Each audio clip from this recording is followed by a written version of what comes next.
we gave it a shot. Started a little slow, down 22-0, and dug ourselves a hole. But I'm really proud of the way the kids battled back. We got it to one score with about 6 minutes to go in the game, and as a head coach, all you can ask for is to have your players play hard and play for 4 quarters. And they do play hard. They do play hard. I think maybe coming in here not expecting what we saw the first quarter, maybe it was on me not having them prepared to go from the get-go. But 3 quick strikes and you're down 22-0.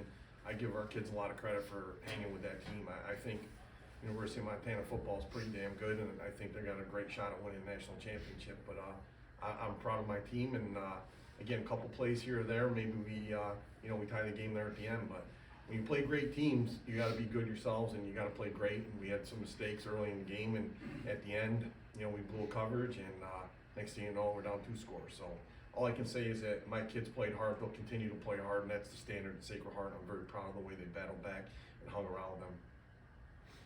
Coach, offensively, did something change kind of in that second quarter, third quarter, as you guys were starting to get more success? Didn't speak to Jack Snyder's play. He was pretty great out there too. Yeah, I don't think we changed anything. We did some different shifts and motions in the second quarter. I think the kids needed to settle in. We don't play in front of 27,000 fans, and it's quite loud and it's intimidating. And I know my kids were ready. They were excited about it, but I don't think you can practice that or get ready for that. And you throw them out there in it, and maybe at the beginning there was a little nerves. I'm not sure, but we stayed with the game plan. Like I said, we had some shifts and some motions in the second quarter. We got a couple first downs, and then it kind of loosened up for us. And the kids, I think, believed in themselves once they got a few first downs and thought, hey, we can play. And just let it rip. And I don't think they were timid starting the second quarter. I think they were a little hesitant the first quarter. Your last touchdown drive, you went for our 4th down, and Jack got the nice conversion, and you turned it into a touchdown. So just take me through that stretch for your team. Yeah, so we knew we had. I told the offense coordinator, Coach Gardner, he had 4 downs from as soon as he crossed the 50. So whatever was going to happen, we were going 4 downs. Obviously, it was 3rd and medium, and we go off sides or false start, put us in a tough situation. We're behind us twice on that drive. We had false starts.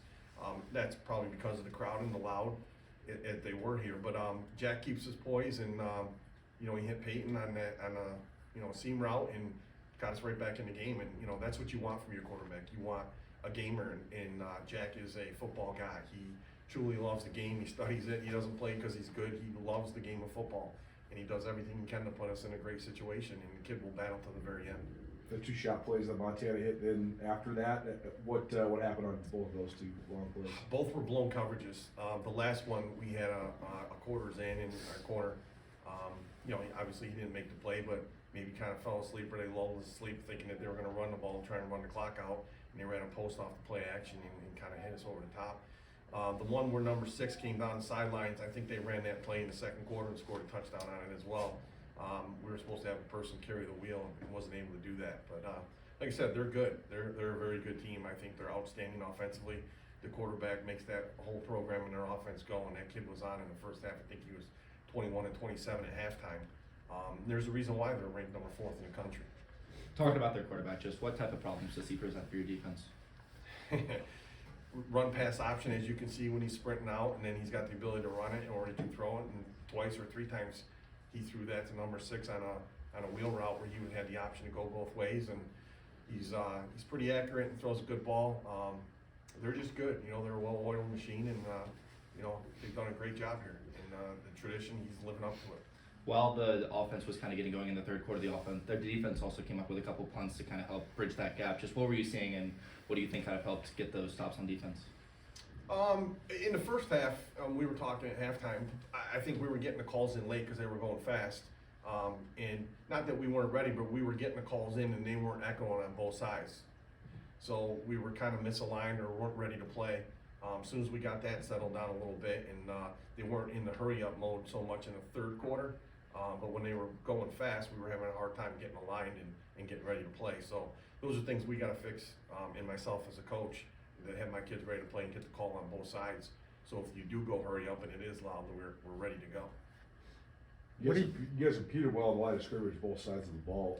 What can you say to us about your guys' offensive defensive lines? Our offensive line is all 5th-year seniors, or 5th-year grad students, and it's the first time in 5 years they've all been healthy, which is the reason why we were 5-2 coming into the game.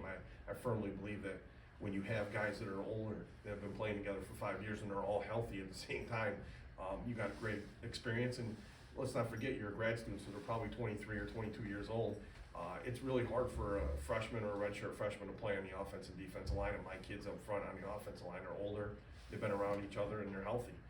Defensive line wise, you know, last year we played a lot of kids that were redshirt freshmen and sophomores, and now, you know, they're juniors and redshirt juniors, so they're a little bit older and stronger too, and I do believe, building this program when I took over in 2012, that you win up front.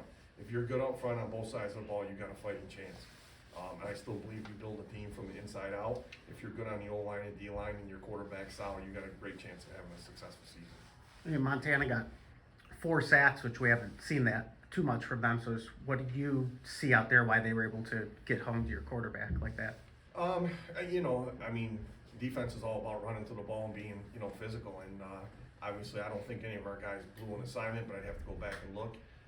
It just, you know, I think they got after us a little bit and they pinned their ears back. They knew we were going to throw the ball there in the fourth quarter to get back in it. And, you know, they made the plays when they counted. As you guys transition into the CAA, what does a game like this do for you, just to sort of understand the national landscape of the FCS? Well, it shows us where we're at as a program. You know, we got work to do. We knew that. Obviously, transitioning to the CAA, who I firmly believe is one of the top probably 3 or 4 conferences in the country. Probably this one being the best one in the country. And it shows us, you know, that we can compete. But for us to be successful, to win consistently, we got to do some more recruiting. We got to, you know, get a little bit bigger, and a little stronger, and a little more athletic, and, you know, raise the bar, raise the program to be able to compete at this level. Any other questions for Coach Nofri? I know your Summers went for almost 250 last week. Just your evaluation of his play today. Great kid. He's a true freshman. You know, we saw something special in him during camp. He ended up starting, I believe it was game 3, when our starting tailback went down with an ankle, and since then he hasn't let go of the job. He's just a great football player, works hard, and, you know, I'm hoping he'll be around for 3 more years and gets better each year and each week. Coach, you held Eli Gilman to under 70 yards. I just want to maybe hear about how proud you were of the defensive side of the ball, because that type of player, it's not very easy to do that. Yeah, you know, obviously we would have a few more stops there in the second half, but our goal in the offseason was to stop the run, and we had to do a better job of it. And I think we have done that this year, stopping the run a little bit better. But now we're giving up more yards through the air, so we got to kind of find that happy medium. And like I said, the offseason is the time to get that fixed. This is who we have. We got 4 games left, and we got to work with them and make sure that we put them in the best position to be successful as coaches. Any other questions?